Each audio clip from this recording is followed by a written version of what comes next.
All right, everyone. So today, let's dive into those customers. You know, the ones, they don't just buy your product, they rave about it. They tell their friends, leave glowing reviews, practically selling it for you. Yeah, those are your customer advocates. Exactly. And that's what we're diving into today, how to create those raving fans, how to turn satisfied customers into passionate advocates. And it's incredibly powerful when you can tap into that because it's not just about, a one-time sale. Right. It's about building those long-term relationships. Exactly. It's about turning those customers into, almost like an extension of your team. Absolutely. And to help us unpack all of this, we're diving into Unleash the Power of Customer Engagement and Advocacy by Timo Wagenblatt. Great book. It's packed with strategies and real-world examples, and I think one of the most valuable things is this framework that Wagenblatt introduces. It's called the Customer Advocacy Pyramid. Okay, a pyramid. I like it. Mm-hmm. So how do we climb this thing? Well, the beauty of it is it gives you this step-by-step approach, right? You don't have to do everything at once. Okay, good, because I was getting a little overwhelmed just thinking about all the things. Yeah, no, you choose the elements that make the most sense for you, for your context, So no need to boil the ocean. Exactly. Focus your energy where it matters most. Love it. So when you look at this pyramid, where does it all begin? What's the most important part? It all starts with your most strategic customers, and that's where customer advisory boards come in. Customer advisory boards, or CIs. Got it. Yeah, CABs, exactly. And they're really the foundation of the whole pyramid. Okay, so paint a picture for me. What exactly are we talking about here? Is this like a super-powered focus group? It's more than that. It's about building those really deep strategic relationships with your customers. So it's not just, hey, tell us what you think about this feature. It's more involved. Exactly. It's about bringing those customers into the fold, making them feel like partners. So it's a two-way street. It has to be. You're not just gathering feedback. You're getting them on board with your vision, turning them into advocates. I bet not all CABs are created equal, though, right? You're right. The book talks about different types. You've got your executive advisory boards. Those are all about connecting with the decision makers, the big picture strategy folks. Gotcha. And then on the other side, you'd have something more product-focused. Exactly. Product-centric CABs, they're all about the day-to-day users, how are they interacting with your product, the nitty-gritty. So big picture versus in the trenches, that makes sense. Are there any companies that come to mind that are, really rocking this two-pronged CAB approach? Oh, absolutely. The book talks about SAP, the software giant, and they've got this really interesting approach. They actually started with an executive advisory board. Okay, so starting at the top, interesting. Yeah, and they called it the Consumer Products Advisory Council, or CPAC. CPAC, kitschy. And get this, they had some heavy hitters on board, like PepsiCo, Coca-Cola. Whoa, okay, so we're talking about some serious industry influence there. Exactly. And SAP used CPAC to get a handle on the biggest trends, the biggest challenges in the industry, really understand the lay of the land. But, and this is where it gets interesting, they didn't just stop there. So they took those big picture insights and they used them to create more specific product-focused CABs aligned with the different levels of the customer advocacy pyramid. So it's like a trickle-down effect. Yeah. The big picture stuff informs the specific product development. That's smart. Exactly. And that's where this flywheel effect comes into play. These product-focused CABs, they weren't just giving feedback, they became hotbeds for co-innovation. Co-innovation. I like the sound of that. So it's not just tell us what you think. It's let's build something amazing together. Exactly. And SAP really took this to heart. They would actually involve their CAB members in the development process itself. Okay, so how does that work in practice? Are we talking about customers just throwing out ideas? Absolutely. There's a lot of brainstorming, but SAP had this really interesting rule. They wouldn't build a feature unless at least 5 CCAB members committed to actually using it. Wait, seriously? They had a 5-customer minimum before they'd even consider building something? Yep, you heard that right. They knew that sometimes customers might say they want something, but then in reality, it's not actually that important to their workflow.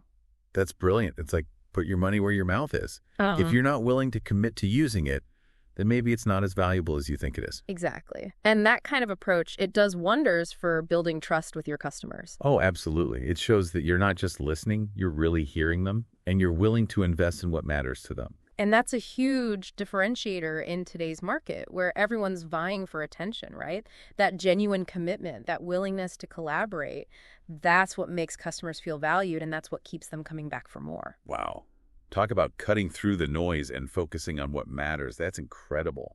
So they wouldn't waste time on something that sounded good on paper but wouldn't actually get used. Right. It's about making sure that you're building things that your customers will actually use and love. It makes total sense. And I could see how that approach with CABs would make those customers feel incredibly valued and heard. Absolutely. And that's really the foundation of building those long-term advocate relationships. Okay, so we've spent a good amount of time at the base of this customer advocacy pyramid with these CABs. Yeah, we've laid the groundwork. But we got a whole pyramid to climb here. What's next? So that's where we start to move beyond those core strategic partners, right? And we start to think about building a broader community around your product or your brand. Okay, so opening things up a bit. Exactly. And this is where things like user groups come in, online forums, maybe in-person meetups, things like that. So not everything has to be a structured board meeting. Exactly. It's about creating these different avenues for engagement and recognizing that different customers are going to engage in different ways. So how do we decide which format is right for which audience? Well, a lot of it depends on your specific goals and who your customers are. Right, of course. Like for B2C companies, online communities, virtual meetups, those can be amazing for generating excitement, getting that real-time feedback on what's resonating. Yeah, it's like tapping into the hive mind. Exactly. You can see what people are responding to, what challenges they're facing, and it's a great way to just build that sense of community. So if you're selling directly to consumers, that community aspect is key. It's huge, but for B2B companies, it might look a little different. So for our B2B listeners, what should they be thinking about when it comes to these more informal groups? For B2B, it often comes down to targeted knowledge sharing, like a user group that's focused on a really specific industry challenge. Ooh, that's niche. I like it. Right. Or maybe it's a hands-on workshop where your most experienced users can connect with each other, share best practices. Oh, I love that. So it's like peer-to-peer mentorship, but powered by your brand. Exactly. And that's incredibly valuable, especially in the B2B world, where expertise and those real-world insights are so important. Okay, so we've got CABs at that base level, setting the strategic direction, feeding into co-innovation. Right, setting the stage. And then we've got these user groups, these communities, creating this, like, network effect. It all builds, right. It does. Yeah. So where does the pyramid go from there? Well, remember that flywheel effect we talked about earlier? All of this feeds into creating these powerful customer stories. Right, like SAP showcasing those testimonials at their big Sapphire conference. Exactly. You're taking those individual customer voices, those success stories, and you're amplifying them. So it's about taking it to the top of the pyramid, letting those happy customers become the voice of your brand. Exactly. Think case studies, customer testimonials on your website, maybe even guest blog posts from your power users. I mean, it makes sense. The more you highlight those real-world successes, the more social proof you build. And in today's world where everyone's bombarded with marketing messages, that authenticity is more important than ever. It's not just about shouting louder, it's about building trust. 100%. Yeah. Those real customer experiences carry so much more weight than any ad campaign ever could. Totally. And I'm sensing a theme here. This isn't just about, like, one-off tactics. This is about creating an ongoing cycle of engagement, right? You hit the nail on the head. The book really stresses that customer engagement is an ongoing process, not a destination. You don't just achieve customer engagement and then wash your hands up. Exactly. You're building these relationships for the long haul. It's like tending a garden. Yeah. You can't just plant a seed and expect it to thrive on its own, right? That's a great analogy. You've got to nurture those connections. You've got to give them the right conditions to grow. Exactly. And just like in a garden, there's going to be different types of plants, each with its own needs, right? Absolutely. And that's something that Wagenblatt talks about in the book, identifying those different customer types and tailoring your approach accordingly. Oh, yeah, that was fascinating. Do you remember any of those customer types that really resonated with you? Oh, absolutely. The educator type really stood out to me. Those customers who just love digging into the details, sharing their expertise, They want to help other people get the most out of your product. They're like your unofficial product evangelists. Yes. You'll find them in your user groups, online communities. They're actively driving those peer-to-peer learning opportunities. They're incredibly valuable. It's amazing how much those passionate advocates can really shape the experience for other customers.